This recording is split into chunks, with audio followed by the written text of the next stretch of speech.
வற்றாது பொய்கை வளநாடு கண்டு மலை மேலிருந்த குமரா உற்றார் எனக்கு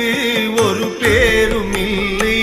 உமையாள்தனுக்கு மகனே தாடி தந்து